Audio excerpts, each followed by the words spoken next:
Money rarely feels neutral. Even when the amounts involved are modest, the emotional weight attached to money decisions can feel surprisingly heavy.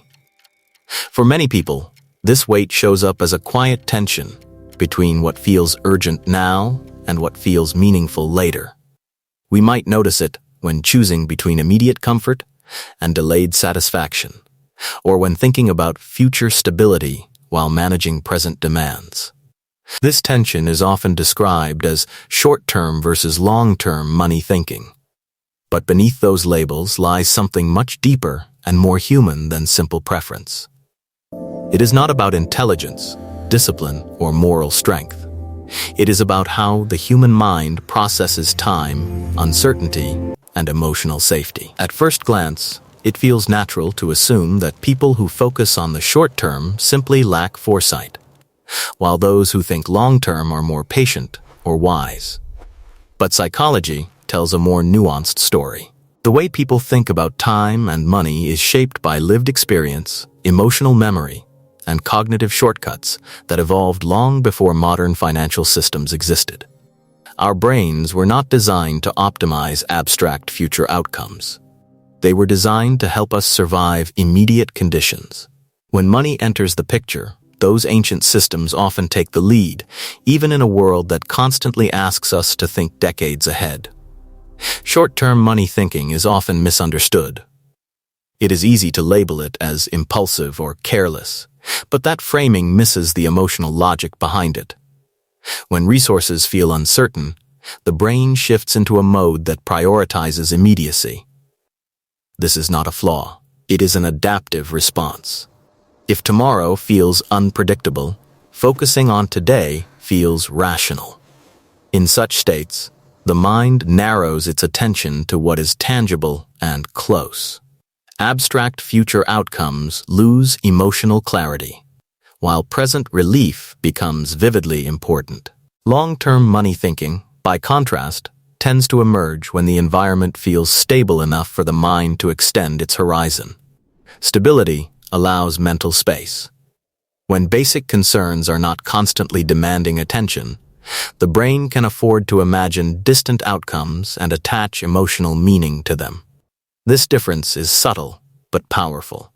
It means that long-term thinking is not simply a personal trait. It is often a reflection of perceived safety. Psychologists sometimes describe this using the concept of cognitive bandwidth. When the mind is under pressure, its available mental resources shrink. Worry, uncertainty, and emotional strain consume attention. This leaves less room for planning, reflection, or future-oriented thinking. Short-term focus becomes not a choice, but a consequence. The brain is busy managing now. Long-term considerations fade, not because they are unimportant, but because they feel psychologically distant. We might think that everyone experiences time in the same way, but research suggests otherwise. Time perception is elastic. Emotional states can stretch or compress it.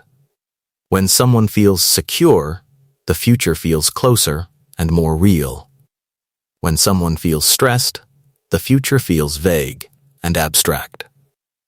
This difference shapes money thinking in quiet ways. Decisions that involve waiting or delaying gratification feel easier when the future feels emotionally present. When it does not, immediate outcomes dominate attention. There is also the role of uncertainty. The human brain is deeply uncomfortable with ambiguity. When outcomes feel unclear, people often prefer smaller, immediate certainty over larger, distant possibility. This preference is not irrational. It reflects a basic desire to reduce mental discomfort. Short-term money thinking often emerges as a way to regain a sense of control in an unpredictable environment. Immediate outcomes are knowable. Long-term outcomes are not. Social environment plays a powerful role as well. People learn how to think about money by observing others. In environments where immediate needs are openly discussed and future planning feels abstract or inaccessible, short-term thinking becomes normalized. In environments where long-term planning is modeled and reinforced, extended time horizons feel natural. Neither is inherently better. They are responses to different social cues and shared realities. We might notice this difference even in everyday conversations. Some people talk about money in terms of weeks or months. Others speak in years or decades. These patterns often reflect what feels emotionally realistic to them. The brain tends to focus on timeframes that feel reachable. If the future feels fragile or uncertain, shorter horizons feel safer. Long-term thinking requires not just patience, but trust in continuity. Another important factor is emotional memory. Past experiences leave traces that shape future expectations. Someone who has experienced sudden loss or instability may carry a heightened sensitivity to uncertainty. Their brain learns that long-term plans can be disrupted without warning. In response, it may prioritize present security over future abstraction. This is not pessimism. It is learning. Conversely, repeated experiences of stability can reinforce the belief that the future will resemble the past. This makes long-term thinking feel emotionally plausible. The mind learns that delayed outcomes are worth considering because they are likely to arrive. Over time, this expectation becomes internalized. Long-term thinking feels natural, not because of superior reasoning, but because the emotional system has learned to trust time. Cognitive biases also shape this divide. One well-known bias is present bias, the tendency to give stronger weight to immediate experiences than future ones. This bias exists in everyone, but its strength varies depending on context. Stress, fatigue, and uncertainty amplify it. When present bias is strong, short-term thinking dominates. When it is weaker, long-term considerations gain influence. Another relevant pattern is temporal discounting, where future outcomes feel less emotionally valuable simply because they are distant. The further away something feels, the harder it is to care about it. This is not a failure of logic. It is a limitation of emotional imagination. Long-term money thinking requires the mind to emotionally simulate a future self. That simulation is easier for some people than others, often depending on how continuous their sense of self feels over time. Identity plays a role here as well. People who feel a strong connection between their present and future selves are more likely to consider long-term outcomes. Those who feel disconnected may experience the future as almost a different person. In such cases, prioritizing the present self feels reasonable. This is not selfishness. It is a reflection of how identity continuity is experienced. Cultural narratives reinforce these tendencies. Some cultures emphasize endurance, delayed reward, and long-term planning as virtues. Others emphasize adaptability, responsiveness, and present resilience. These values shape how money thinking is framed and judged. Importantly, these narratives often ignore context. They present one style of thinking as superior, without acknowledging the environments that produce it. We might notice how language itself reveals these assumptions. Phrases like thinking ahead or living for today carry implicit judgments. They suggest moral hierarchy rather than psychological adaptation. In reality, both short-term and long-term money thinking exist on a spectrum. Most people move along that spectrum throughout their lives, depending on circumstances. Emotions also anchor money thinking in powerful ways. Anxiety tends to pull attention inward and forward only by a short distance. Hope allows attention to stretch outward. Fear compresses time. Safety expands it. These emotional states are not chosen. They emerge from interaction between environment, memory, and perception. Money becomes a symbol through which these emotions are expressed. Consider a simple illustrative scenario. Two individuals receive the same unexpected opportunity. One immediately thinks about how it affects the next few weeks. The other imagines how it might shape the next several years. From the outside, this difference might look like foresight versus short-sightedness. But internally, It reflects how each brain weighs uncertainty, trust, and emotional distance. Both responses make sense within their respective psychological frameworks. There is also the concept of mental accounting, where people categorize money mentally based on its source, purpose, or time frame. Short-term money thinking often involves rigid mental categories tied to immediate needs. Long-term thinking involves more flexible categories that span time.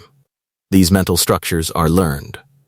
They reflect repeated experiences of how money functions in one's life. Importantly, none of this suggests that one way of thinking is permanent. Money psychology is fluid. People shift between short-term and long-term perspectives as their sense of security, identity, and environment changes. A person may think very short-term during one phase of life and gradually expand their horizon later. Another may temporarily contract their horizon during periods of stress. These shifts are normal. We might also reflect on how modern systems place conflicting demands on the mind. Society often expects long-term planning in a world that feels increasingly unpredictable. This mismatch creates cognitive strain. The brain is asked to plan far ahead while navigating rapid change. Short-term thinking can become a coping mechanism, a way to reduce that strain by focusing on what feels manageable. Media and social comparison further complicate this dynamic. Exposure to curated narratives of long-term success can create pressure without providing emotional grounding. When people compare their present reality to idealized futures, the gap can feel overwhelming. In response, the mind may retreat to short-term focus as a form of emotional protection. This is not avoidance. It is regulation. Another subtle influence is control. Long-term outcomes often feel less controllable than short-term ones. The brain prefers situations where actions feel directly linked to results. When that link feels weak, motivation diminishes. Short-term money thinking often emerges in contexts where control feels limited. Focusing on immediate outcomes restores a sense of agency. We might assume that education alone changes these patterns, but information does not automatically override emotion. Understanding long-term concepts intellectually does not guarantee that they feel emotionally compelling. The emotional system often has the final say. This is why awareness matters more than instruction. Recognizing the forces shaping money thinking allows for self-understanding rather than self-judgment. There is also a collective dimension to consider. When entire communities experience instability, short-term thinking can become a shared norm. This reinforces itself socially. Long-term thinking may even feel out of place or unrealistic. Again, this is not a failure. It is a reflection of collective adaptation to shared conditions. Long-term money thinking often relies on narratives of continuity and progress. These narratives are easier to sustain when institutions feel reliable and futures feel predictable. When those narratives weaken, individual psychology adjusts accordingly. The mind adapts faster than systems do. We might notice how our own thinking shifts depending on context. The same person may think long-term in one area of life and short-term in another. This highlights an important point. Money thinking is not a fixed identity. It is a situational response. Understanding this helps dissolve simplistic labels. As we step back, it becomes clear that the psychology behind short-term versus long-term money thinking is not about better or worse. It is about how human minds navigate time under varying conditions of safety, uncertainty, and meaning. These patterns are shaped by emotion as much as logic, by experience as much as intention. In reflecting on this, we might recognize moments in our own lives where the future felt close and others where it felt distant. We might recall times when focusing on today felt necessary, and others when imagining tomorrow felt natural. These shifts do not define character. They reflect adaptation. The real insight lies not in choosing one mode of thinking over the other, but in understanding why each arises. When we see money behavior through a psychological lens, judgment softens. Curiosity replaces blame. We begin to see patterns rather than flaws. In the end, short-term and long-term money thinking are not opposing forces. They are two expressions of the same human mind responding to different emotional landscapes. Both exist for a reason. Both tell a story about what feels safe, possible, and real. And perhaps the most valuable realization is this: when money feels heavy, it is often because it carries more than numbers. It carries time, memory, fear, hope, and identity. Understanding that weight does not require changing behavior. It begins with noticing it. When we understand the psychology behind how we relate to time and money, we gain something quieter and more enduring than answers. We gain perspective, and sometimes that alone is enough to make the weight feel a little lighter.